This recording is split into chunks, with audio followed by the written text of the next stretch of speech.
প্রিয় দর্শক বন্ধুরা, উঠে আসছে আপার প্রাইমারি থেকে বড়সড় খবর আপডেট। আগামীকালকের জন্য ইতিমধ্যেই কিন্তু প্যানেল প্রকাশের নোটিফিকেশান হয়ে গিয়েছে West Bengal central school service কমিশনের অফিসিয়াল সাইটে, এবং তাকে কেন্দ্র করে চারিদিকে তোলপাড়। বর্তমানে কয়েকটি সংখ্যা নিয়ে কিন্তু একটু প্রশ্নচিহ্ন উঠছে, আবার অন্যদিকে সবার চাকরির প্রসঙ্গটাও কিন্তু উঠছে। পাশাপাশি এই বিষয়ে উঠে আসছে 100 জন প্রার্থীদের বিষয়ে কিছু চাঞ্চল্যকর আপডেট তথ্য। আর্জেন্ট ভিত্তিতে এই ভিডিওটা তাই ক্রিয়েট করতেই হচ্ছে। ভিডিওটিকে অবশ্যই শেষ পর্যন্ত ওয়াচ করবেন, চ্যানেলটিকে অতি অবশ্যই সাবস্ক্রাইব করে নিয়ে সঙ্গে থাকবেন। চলুন কথাবার্তা না বাড়িয়ে আমরা মূল টপিকটায় ফোকাস করে সম্পূর্ণ বিষয়টি বিস্তারিত জেনে নেওয়ার চেষ্টা করি। সঙ্গে থাকছে পার্শ্ব শিক্ষক বা প্যারাটিচার বন্ধুদের জন্য অত্যন্ত গুরুত্বপূর্ণ কিছু আপডেট। চলুন আমরা মূল জায়গায় গিয়ে ফোকাস করবার চেষ্টা করি। তো কার্যত এই মুহূর্তে দাঁড়িয়ে আর মাত্র কয়েক ঘন্টার অপেক্ষা, তারপরেই কিন্তু সেই দীর্ঘ প্রতীক্ষিত যে নির্দিষ্ট ডেডলাইন 28 যে অর্ডার, জাজমেন্ট এবং ম্যাট কেসের যে সমাধান সূত্র, সেখান থেকেই বেরিয়ে আসতে চলেছে আগামীকালকের জন্য নির্ধারিত সেই মেধা প্যানেল বা মেরিট লিস্ট, বা বলা যেতে পারে প্যানেল। তো এক্ষেত্রে রিকাস্ট প্যানেলে কি হবে না হবে, কত সংখ্যা আসবে, সে নিয়ে তো বিস্তারিত তথ্য ইতিমধ্যেই একটা আভাস ইঙ্গিত তুলে ধরবার চেষ্টা করেছি। তো কার্যত সেখান থেকে একটা আলোচ্য বিষয় হচ্ছে যে প্রায় 100 জন প্রার্থীদের বিষয়ে কিছু চাঞ্চল্যকর তথ্য বেরিয়ে আসছে।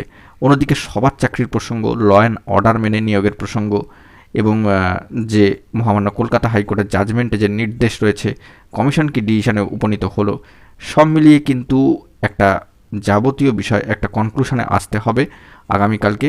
সেই বিষয়ের জন্য কিছুটা অপেক্ষা। তারই মাঝখানে একটি বড় খবর এটাই যে বর্তমান প্রসিডিওর অনুযায়ী যে মহামান্য কলকাতা হাইকোর্টের ডিভিশন বেঞ্চ জানিয়েছিল যে ইতিমধ্যে মেধা তালিকায় আগে ঠাঁই পাওয়া 12,589 জনের সঙ্গে বাদ যাওয়া 1463 জনকেও এই তালিকায় ইনক্লুডেড করতে হবে। তাকে নিয়ে একটা জটলা বা বিতর্ক তৈরি হয়। চাপানো তো ছিলই। স্কুল সার্ভিস কমিশন জানিয়েছিলেন 14,052 জনের মধ্যে এমন কিছু প্রার্থী আছেন যাদের শংসাপত্রে গরমিল, কিছু প্রার্থীর ক্ষেত্রে আবার নম্বরে গরমিল রয়েছে।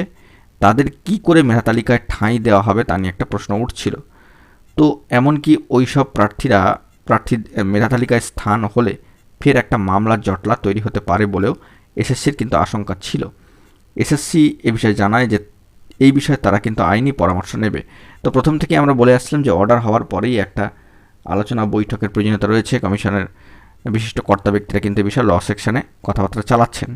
এই বিষয়ে সম্মানীয় এসএসসির এক কর্তা কোট আনকোট যে বিষয়টি বার্তায় উঠে আসছে যে প্রায় 100 জন মতো প্রার্থীর নম্বর বা শংসাপত্রে গরমিল সংরক্ষণ নীতি না মানার কারণে বাদ যাবেন বা যেতে পারেন। আভাস ইঙ্গিতে এমনটাই উঠে আসছে সামাজিক গণমাধ্যমের সূত্র ধরে, একেবারে প্রথম সারির সামাজিক গণমাধ্যম মেন স্ট্রিম সোশ্যাল মিডিয়া থেকে।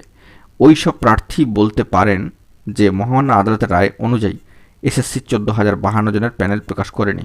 সেক্ষেত্রে অর্থাৎ বিষয়টা এরকম দাঁড়াচ্ছে 14,052 জনের থেকে বেশ কিছু প্রার্থী, অর্থাৎ প্রায় 100 মতো প্রার্থী যদি বাদ চলে যায়, তাহলে বাতিল হওয়া প্রার্থীরা এটা দাবি তুলতেই পারেন যে সামগ্রিকভাবে 14,052 জনের প্যানেল কোথায় এলো।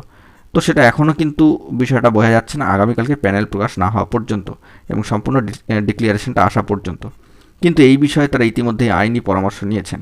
সম্মানীয় কর্তা বলেন যে কোট আনকোট, আমরা আইনি পরামর্শ করে এবং সব দিক খতিয়ে দেখে নির্ভুল মেধা তালিকা প্রকাশ করতে চলেছি।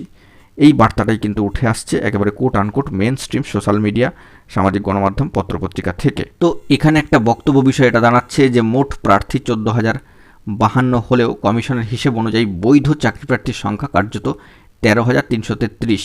তবে মহামান্য আদালতের রায় ইঙ্গিত ছিল যে সবাইকে চাকরি দিতে হবে। তো বুঝতেই পারছেন আমরা কেন 13,333 উল্লেখ করলাম এবং সবার প্রসঙ্গটা কেন এলো বা আসছে সেটাও বা কেন উল্লেখ করলাম। তো সেই মতো এগোতে গিয়ে কিছুটা দ্বন্দ্ব বা একটা সংশয় তৈরি হয়। এক্ষেত্রে সবাই বলতে কিন্তু 14,052 নাকি 13,333 এ বিষয়ে কিন্তু কোনো ক্লারিফিকেশান বা কনক্লুশন এখনও পর্যন্ত বোঝাই যাচ্ছে না। কারণ আগামীকালকের দিনটা কিন্তু অপেক্ষা করতে হচ্ছে। কার্যত সেই অস্পষ্টতা কাটাতে মহামান্য আদালতের কাছে রায়ের ব্যাখ্যা চাওয়া হবে বলেও কিন্তু ভাবা হচ্ছিল। আবার এই মত ছিল যে সেই 14,052 জনের নামসহ মেধা তালিকা প্রকাশ করা হোক। এর সঙ্গে কিন্তু প্যারাটিচার বা পার্শ্ব শিক্ষক বন্ধুদের জন্য 10% সংরক্ষণ থাকার কথা। তো সেই বিষয়টি 10% সংরক্ষণের বিষয়টি কিন্তু অবশ্যই যে নোটিফিকেশান আগামীকালকের জন্য সেখানে উল্লেখিত হচ্ছে। ঠিক কী করা হবে তা নিয়ে শিক্ষা দপ্তরের সঙ্গে বৈঠক করে কমিশন, কিন্তু চূড়ান্ত কোনো সিদ্ধান্ত আসা যায়নি। এর পাশাপাশি সুপ্রিম কোর্টেও কিন্তু মামলা করেছেন চাকরি প্রার্থীরা একাংশ, যে বিষয়ে আমরা আজকেই দেখেছি একটি গুরুত্বপূর্ণ মামলা কিন্তু কার্যত ডিসমিসড হয়ে যাচ্ছে, খারিজ হচ্ছে। অবশ্য মূল মামলা কিন্তু এখনও পর্যন্ত রয়েছে আপার প্রাইমারির ক্ষেত্রে সুপ্রিম কোর্টে। এই বিষয়টা মাথায় রাখতে হবে। সমস্ত দিক খতিয়ে দেখছে, ফোকাস রাখছে কিন্তু স্কুল সার্ভিস কমিশন। তবে আগামীকালকে দিনটা অত্যন্ত গুরুত্বপূর্ণ। ঠিক সংখ্যায় কতজনের তালিকা আসতে চলেছে সেটা কিন্তু খুব বিশেষ গুরুত্বপূর্ণ হতে চলেছে আগামীকালকে দিনের জন্য, সেই দিকে আমরা কিন্তু ফোকাস রাখছি। বন্ধুরা, এখন এই পর্যন্তই। গুরুত্বপূর্ণ আপডেটগুলি পাওয়ার জন্য অতি অবশ্যই চ্যানেলটিকে এখনই সাবস্ক্রাইব করে নিয়ে সঙ্গে থাকুন। দেখা হচ্ছে পরবর্তী কোনো ভিডিওতে। ধন্যবাদ।